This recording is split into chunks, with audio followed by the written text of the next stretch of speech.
মাত্র 50 টাকার এই হান্ডিতে কি হান্ডি বিফ বানানো সম্ভব? হ্যাঁ সম্ভব। এটা এনেছিলাম আমাদের বাড়ির পাশের কুমার বাড়ি থেকে। হাঁড়িটার দাম নিয়েছিল 50 টাকা আর তার সাথে ঢাকনায় যেই ঢাকনাটাই নিয়েছিলাম। তো এখানে সব প্রসেস দেখাচ্ছি। ঢাকনার প্রাইস পড়েছিল 10 টাকা আর হাঁড়িটা 50 টাকা। এখানে আম্মু এখন গরুটাকে সুন্দরভাবে সব কিছু দিয়ে একেবারে মাখিয়ে তারপর হাঁড়িতে বসিয়ে দিবে। এখানে আদা, রসুন, লবঙ্গ, গোলমরিচ, এলাচ, দারচিনি, তেজপাতা সব কিছুই সব মশলা স্টেপ বাই স্টেপ দিয়ে এটাকে একদম ভালোভাবে মাখিয়ে নিবে। এখানে এরপর আম্মু দিয়ে দিচ্ছে পেঁয়াজ বাটা। যে কোনো তরকারিতে বাটা মশলা ইউজ করলে কিন্তু, যেমন পেঁয়াজ বাটা, মরিচ বাটা, এগুলো ইউজ করলে ফ্লেভারটা অনেক ভালো আসে। আম্মু পেঁয়াজ বেরেস্তাও করে রেখেছে, বেরেস্তা দিলেও কিন্তু সুন্দর একটা ফ্লেভার আসে। এখানে পেঁয়াজ বেরেস্তা, পেঁয়াজ বাটা দেওয়া হয়ে গেছে। এরপর যে গুঁড়া মশলাগুলো, এগুলো আম্মু দিয়ে দিবে। হলুদ গুঁড়া, মরিচ গুঁড়া, এরপর আছে ধনিয়া গুঁড়া, গরম মশলা, স্বাদ মতো লবণ। এখানে আম্মু সব কিছু দিয়ে দিচ্ছে। আমি একটু ফাস্ট বলছি, এজন্য হয়তো ভিডিওর সাথে মিলছে না।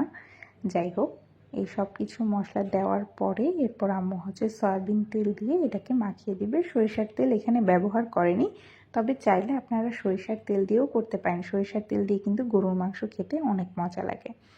তো এখানে আম্মু তেল দিয়ে এরপর ভালোভাবে মাখিয়ে নিচ্ছে। এখন আম্মু রসুনগুলো দিয়ে পুরোটা ভালোভাবে মাখিয়ে নেবে। রসুন দিলে কিন্তু অনেক বেশি মজা লাগে খেতে, আস্তে আস্তে রসুন। আপনারা চাইলে ছোট রসুনটাও ব্যবহার করতে পারেন, তবে ছোট বড় যে কোনো সাইজের রসুনই ব্যবহার করা যায়, এতে টেস্টে বিশেষ কোনো ডিফারেন্স হয় না। আর আস্ত রসুনটা যখন গলে যায় তখন ভাতের সাথে খেতে কিন্তু দারুণ লাগে। এবার হাঁড়িতে আম্মু একটু তেল দিয়ে দিবে, তার কারণ তেল না দিলে জিনিসটা কিন্তু লেগে ধরবে, যেহেতু পুরো জিনিসটাই একদম ঢেকে আম্মু ভাপে রান্না করবে। তো এখানে আটার ডো দিয়ে মুখটা বন্ধ করে দেওয়া হবে, এই জন্য আম্মু একটু তেল দিয়ে দিচ্ছে যাতে মাংসটা নিচে লেগে না ধরে। এরপর কিছু রসুন নিচে দিচ্ছে। রসুন নিচে দেওয়ার কারণ আপনি রসুন নিচে দিলে যদি বাই এনি চান্স মাংসটা বা আপনার তরকারিটা লেগে ধরে, তাহলে সবার আগে রসুনটাতে লাগবে, মাংসটা পুড়ে যাবে না। লেগে ধরলেও এটা রসুনটা পুড়বে। তো এই জন্য রসুনটা নিচে দেওয়া হয় যাতে কোনো মাংস পুড়ে না ধরে। তো এখানে সুন্দরভাবে পুরাটা সেট করে দিয়ে এরপর ঢাকনা দিয়ে ঢাকনার মুখটা লাগিয়ে দিবে।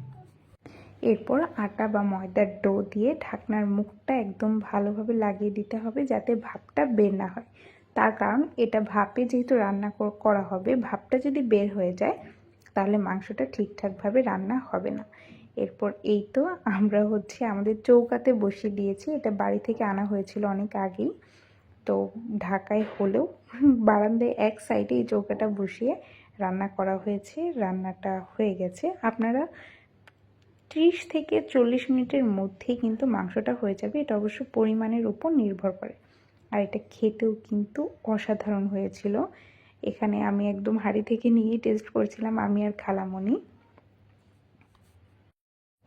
ওই দিনে আমি ভাত দিয়ে হান্ডি বিফটা ট্রাই করেছিলাম, পরের দিন পোলাও দিয়ে খেয়েছি, সেটার একটা ছোট ক্লিপ নিয়ে রেখেছি। পোলাও দিয়ে কিন্তু এটা খেতে অসাধারণ লাগে। অতিরিক্ত ঝোলওয়ালা গরুর মাংস আমি পোলাওয়ের সাথে খেতে পছন্দ করি না, কিন্তু এটাতে যেহেতু একদমই ঝোল ছিল না আর এটা একদম কষানো হয়েছিল, এজন্য এটা কিন্তু খেতে পোলাওয়ের সাথে দারুণ লেগেছিল।